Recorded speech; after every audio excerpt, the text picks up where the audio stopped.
అందరికీ నమస్తే. నేను మీ స్వర్ణ. Welcome back to making with Swarna. Andhra style చేపల పులుసు ఈ విధంగా పెట్టుకుంటే పులుసు పోసుకొని జుర్రుకుంటూ తినాల్సిందేనండి. అంత బాగుంటుంది. అలాగే కొత్తగా పట్టించిన కూర కారంతో ఈ చేపల పులుసు పెట్టానండి. రుచి మాత్రం అద్భుతంగా ఉంది.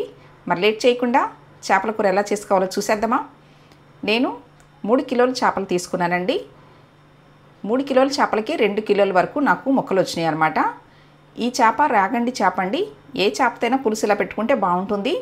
ఇప్పుడు ఈ చేప ముక్కలకి 1 స్పూన్ పసుపు, అలాగే 1 స్పూన్ సాల్ట్. ఇప్పుడు కారం వేసుకోవాలి. ఇదేనండి కొత్తగా పట్టించిన కారం. ఈ కారంతో చేపల పులుసు పెట్టుకుంటే రుచి మాత్రం అద్భుతంగా ఉంటుంది. మటన్ కంటే కూడా చికెన్ కంటే చేపల పులుసులోకే ఈ కొత్త కారం చాలా బాగుంటుందండి. ఇప్పుడు 1 స్పూను కారం వేసుకుని ఉప్పు, పసుపు, కారం ఈ చేప ముక్కలకి బాగా పట్టేలాగా కలుపుకోవాలి. ఇలా కలిపి పెట్టుకోవటం వల్ల మనకి చేప ముక్క రుచి అనేది ఇంకా చాలా బాగుంటుంది. ఇప్పుడు 15 నిమిషాలు పక్కన పెట్టేసుకోవాలండి. నెక్స్ట్ మీకు చింతపండు చూపిస్తున్నాను. 2 కిలోలకి 100 గ్రామ్స్ చింతపండు వేసుకోవాలి. అంటే నేను 2 టమాటాలు వేస్తాను. ఇప్పుడు ఈ చింతపండు కడిగి నానబెట్టేసుకోవాలి. తర్వాత చేపల కూరలోకి మసాలా కోసం చిన్న మిక్సీ జార్లో 2 స్పూన్లు ధనియాలు, అలాగే 1 స్పూను మెంతులు, 2 స్పూన్లు జీలకర్ర వేసి వీటిని మిక్సీ పట్టుకోవాలి. అంటే మీకు 2 కిలోల చేపలకి చూపిస్తున్నానండి. చూడండి, ఈ విధంగా మిక్సీ పట్టిన తర్వాత ఇప్పుడు ఇందులో గంట సేపు నానపెట్టుకున్న 2 స్పూన్లు గసాలు వేసుకోవాలి. ఇలా గసాలు వేసి చేపల కూర చేయటం వల్ల గ్రేవీ అనేది చిక్కగా వస్తుంది. టేస్ట్ కూడా చాలా బాగుంటుందండి. చూడండి, ఈ విధంగా మిక్సీ పట్టుకుని పక్కన పెట్టేసుకోవాలి. తర్వాత స్టవ్ మీద ప్యాన్ పెట్టుకుని ప్యాన్లో 5-6 స్పూన్లు ఆయిల్ పోసుకోవాలండి. చేపల కూరలోకి ఆయిల్ కాస్త ఎక్కువే పడుతుంది. తర్వాత 2 ఉల్లిపాయలు మీడియం సైజు ముక్కలు కట్ చేసుకుని వేసుకోవాలి. ఉల్లిపాయలు ఏం వేగనవసరం లేదండి, మగ్గితే సరిపోతుంది. ఇప్పుడు ఈ ఉల్లిపాయల్లో 4 పచ్చిమిర్చి వేసుకోవాలి. ఇలా మధ్యలో కట్ చేసి వేసుకోండి. పచ్చిమిర్చి అనేది కాస్త ఎక్కువ వేసుకుంటేనే బాగుంటుంది. తర్వాత 2 రెమ్మల కరివేపాకు వేసుకుని ఇవి ఈ మాత్రం వేగితే చాలండి. ఇప్పుడు ఇందులో కట్ చేసుకున్న 2 టమాటాలు వేసుకోవాలి. ఇలా చిన్నగానే కట్ చేసుకుని వేసుకోండి. ఈ టమాటాలు కూడా మగ్గిన తర్వాత ఇప్పుడు మిక్సీ పట్టుకున్న మసాలా ముద్ద వేసుకోవాలి. ఈ మసాలా ముద్ద వేసి చేయటం వల్ల కూరలో గ్రేవీ బాగా వస్తుంది. అలాగే పులుసు కూడా చాలా రుచిగా ఉంటుందండి. ఇప్పుడు ఇందులో చిన్న స్పూను పసుపు వేసుకోవాలి. చేప ముక్కల్లో ఆల్రెడీ కొంచెం పసుపు వేసి కలిపాం కదా, ఇక్కడ చిన్న స్పూన్ సరిపోతుందండి. తర్వాత ఉప్పు వేసుకోవాలి. రాళ్ళుప్పే వేసుకోండి. 3 స్పూన్ల వరకు ఉప్పు వేస్తున్నాను. ఇలా చేత్తోటి పట్టుకుని పిడికిలతోటి ఎంత వస్తే అంత ఉప్పు వేసే అలవాటు అండి నాకు. ఇలా వేస్తే కరెక్ట్గా సరిపోతుంది. ఇంకా టేస్ట్ చేయాల్సిన పని కూడా ఉండదన్నమాట. ఇప్పుడు ఇందులో 3 స్పూన్లు కారం వేసుకోవాలి.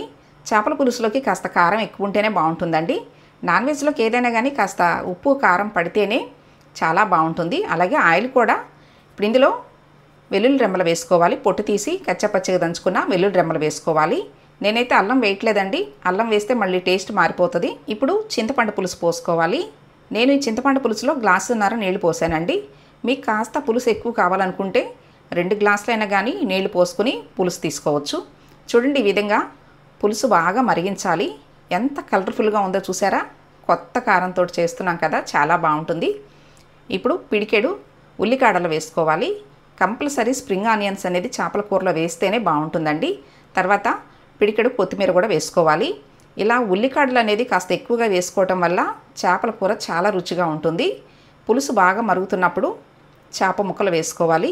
ఇలా ఉప్పు, పసుపు, కారం కలిపెట్టి చేపల కూర చేసుకుంటే చేప ముక్క అనేది చాలా చాలా రుచిగా ఉంటుందండి. కారం ఏంటండి ఇంత ఎర్రగా ఉందో అనుకోకండి, మాది గుంటూరు మిర్చి కారం అండి. ఇంత ఎర్రగా ఉంటుంది. ఇప్పుడు మూత పెట్టేసేసి 15 నిమిషాలు హై ఫ్లేమ్లోనే ఉడికించుకోవాలి. చూడండి, మీకు 15 నిమిషాల తర్వాత చూపిస్తున్నాను. స్మెల్ మాత్రం గుమగుమలాడిపోతుందండి. ఇప్పుడు గరిటె పెట్టకుండా బాండిని ఇలా రౌండ్గా కలుపుతూ ఉండాలే తప్ప గరిటె పెట్టి కలపకూడదు. ఇప్పుడు మూత పెట్టేసి ఇంకొక 10 నిమిషాలు ఉడికించుకోవాలి. చూడండి, మీకు 10 నిమిషాల తర్వాత చూపిస్తున్నాను. ఇలా ఆయిల్ సపరేట్ అయింది కదా. ఇప్పుడు ఇందులో కొద్దిగా కొత్తిమీర, అలాగే కొంచెం ఉల్లికాడలు కూడా వేసుకోవాలి.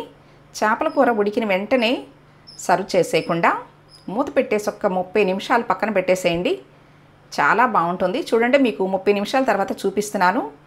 ఎంత కలర్ఫుల్గా మన చేపల కూర అనేది బాగుందో కదా. చూడండి, పులుసు అనేది ఈ మాత్రం చిక్కగా ఉంటేనే బాగుంటుంది.